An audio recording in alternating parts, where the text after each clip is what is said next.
Donald Trump won even with no political experience because he was the exact opposite personality-wise as Barack Obama. Barack Obama was very meek, very humble, very cowardly, very unassertive. He was very unapologetic. He really answered the question straightforward. He was not masculine at all. He's not a masculine person. Donald Trump is very masculine. He's very unapologetic. He's very assertive. Okay? He doesn't script his answers. Donald Trump might say some dumb shit. Yes, he does. He's a fool when it comes to politics, but he's honest. And white America has spoken very loud. They would rather have an uneducated, unapologetic, white masculine idiot than a well-educated, meek, humble black man. Now, I speak a lot on economics. Like, we are the richest, or should I say, America have the richest African-American in the world. We got our so-called Oprahs, we got our LeBron James, and so on. And I always say, why don't some of these people buy land, build schools, build grocery stores, and so on, you know, because they have the finance to do it. Why they don't step up to the plate and make that happen for their people? Well, number one, I'm not so sure that we can separate the celebrities from the rest of the community. It's true that they are in a much, much, much better economic position than the rest of us to make things happen. But the truth of the matter is they were conditioned with the same type of psychological powerlessness, self-hate, and allergy to power that the rest of us have. When you become rich, you don't automatically start caring about your community. In fact, you care about them less the more you go up the social economic ladder, because your friends and your social group are more in line with the values and principles of mainstream white racist America, not in line with the power, with the principles and ideology of working class and underclass black folks. So although they are guilty of ignoring the race, so are we. We spend $600 million on McDonald's every year. You don't need Oprah. Take that $600 million on McDonald's. We spend $2 billion on athletic wear. We don't need Jay-Z. Just stop wasting your $2 billion. We spend $4 billion on malt liquor and alcohol. Okay? We don't need Beyonce. We have the ability ourselves to solve our own problems. So for me, I cannot pass the buck to the celebrities, because to pass the buck to the celebrity is once again absolving everyday black folk of the fact that they have the economic potential to empower themselves with or without any participation from celebrity blacks. Watch your language, good brother. I have one more question. Why is the black man and woman such a threat to white supremacy when we have nothing and did nothing to them? Because you possess the genes that can exterminate the race. The one thing African people have that no one else can take or replace: genetic superiority to reproduce another people out of existence. We should not be doing that, because it is my position no black man should be cohabitating with a white woman or anything other than a non-African woman, and the same thing goes for the system. But because you have that genetic domination, that in and of itself is a threat. Keep in mind, the entire system of Jim Crow, the entire system of apartheid, the entire system of racism is based on the separation of the black man's penis and the white woman's vagina. That's why segregation exists, to eliminate the opportunity for sexual engagement between black men and white women. That is the sole basis of the segregation.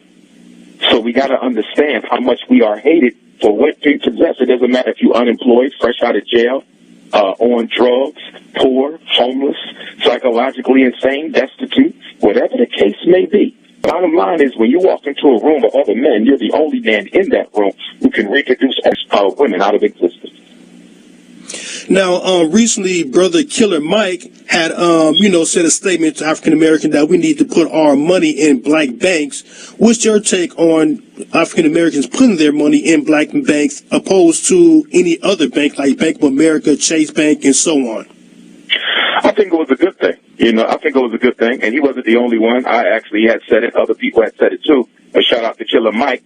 I definitely think it was a good thing. But see, here's the issue with that. A lot of African-American banks don't have an African-American agenda.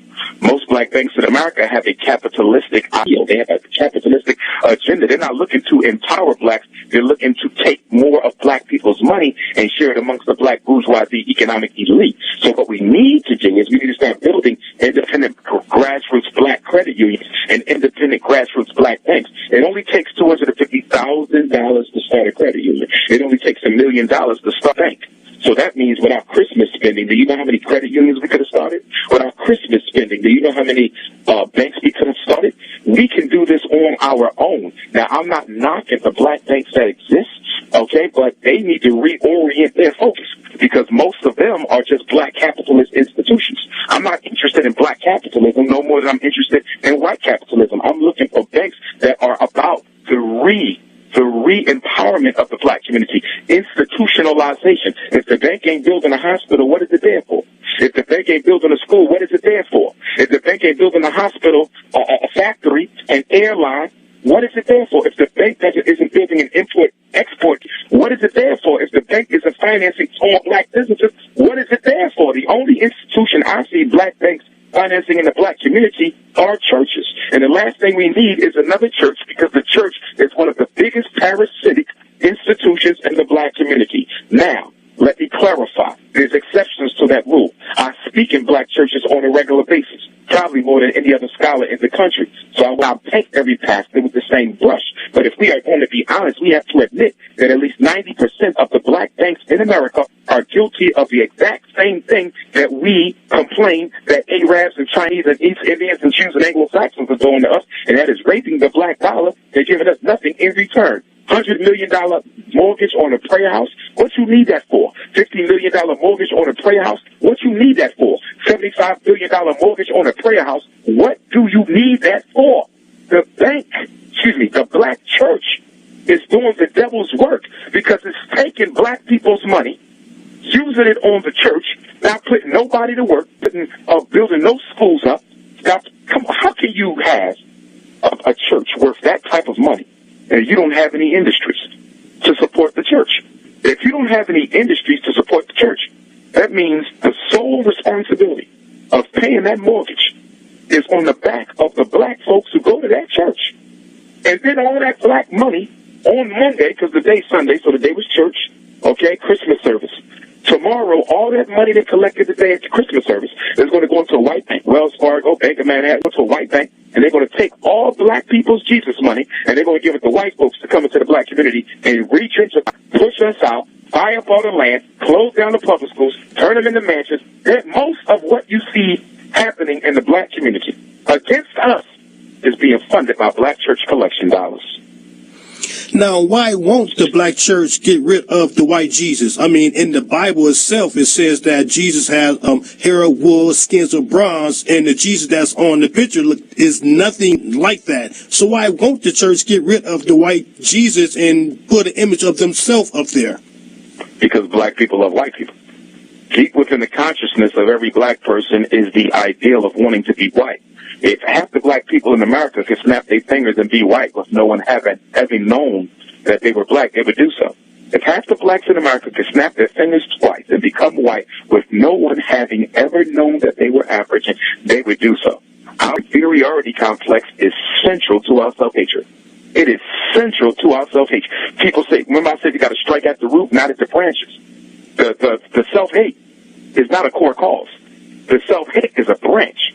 The root from which the self-hate sprung is the inferiority complex of African people. And let me say this to the black conscious community.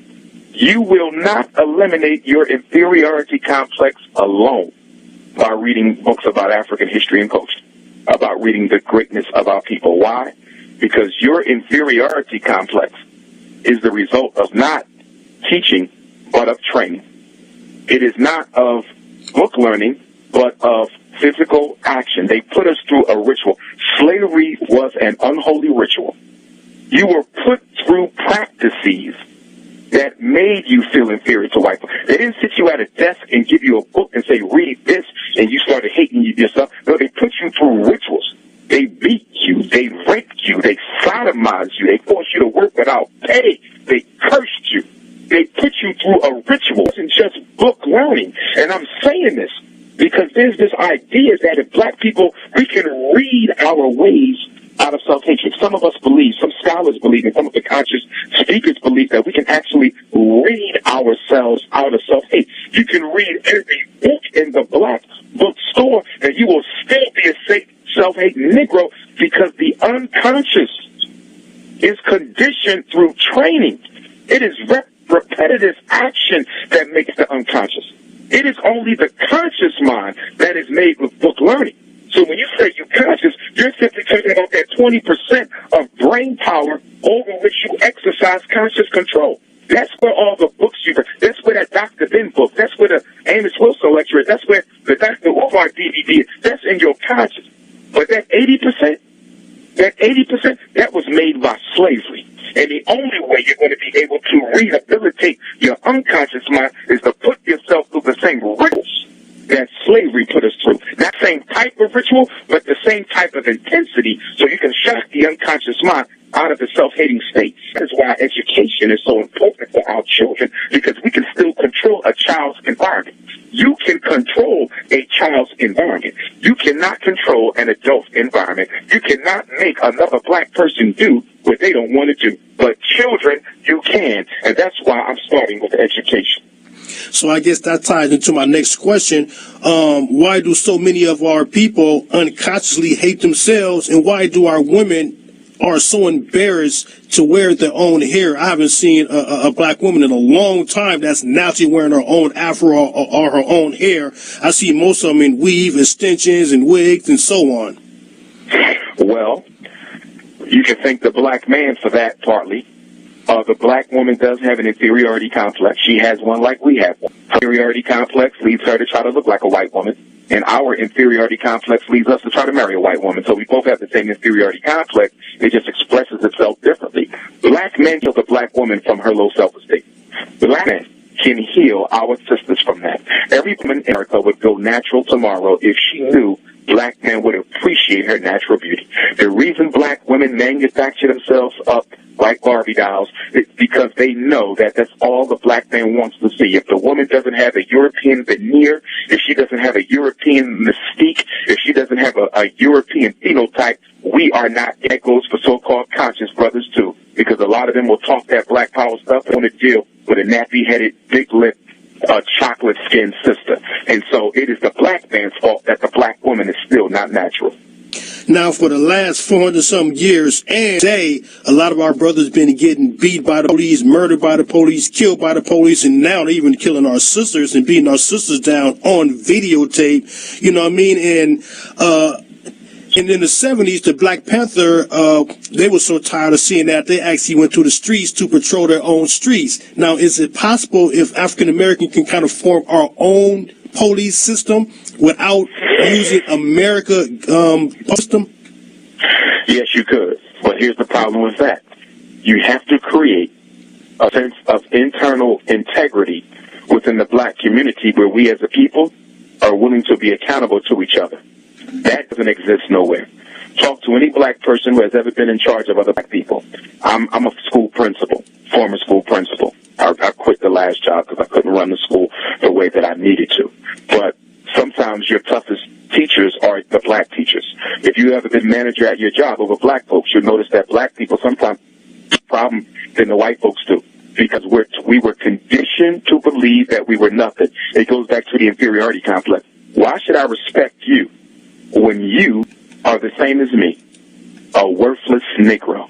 So the reason black people don't respect black people is they don't think blackness is worthy of respect. Remember, the black person who disrespects you because you're black doesn't think much of themselves. So that would be beautiful if we could create internal police systems for the black community, but then you commitment from black people that I'm not calling 911 no more. I'm going to call whatever number we put together. Okay? But that takes a degree of loyalty. That takes a degree of commitment. That takes a degree of love that we don't have for each other. When I was in the Garvey movement, well, I still am, but when I was a member of the 121 division here in Philadelphia, I remember we were at a meeting one time, and one of the elders, who was a member of the UNIA ACL with me, which, for your listeners, is the movement that Marcus Garvey started that gave us the red, black, and green flag, and still is the largest black organization in modern history. He said sarcastically, but very honestly, and I think very truthfully. He said, if you want black people to work together, you have to put a white person in charge. This is coming, but he was so true. He was being sarcastic because obviously as Pan-Africanists, we don't believe in white control. But he was making a very serious psychological point. If you want black people to work together, you have to put a white person in charge because we adore white folks and we abhor blackness. I said we adore A-D-O-R-E white folks and we abhor black folks, A-B-H-O-R, absolutely hate each other. So that means you have to psychologically re-engineer black folks. And I think we can still work with a lot of the adults. There's a lot of black folk who do want to change. I think a lot of them say they superficially want to change, but deep down I don't think they really are ready to go through the process necessary to kill the Negro so you can bring about the African. And let me say that again, and that's a direct quote from Dr. Umar Johnson. In order for the African to be born, the Negro has to die. In order for the African to be born, the Negro has to die.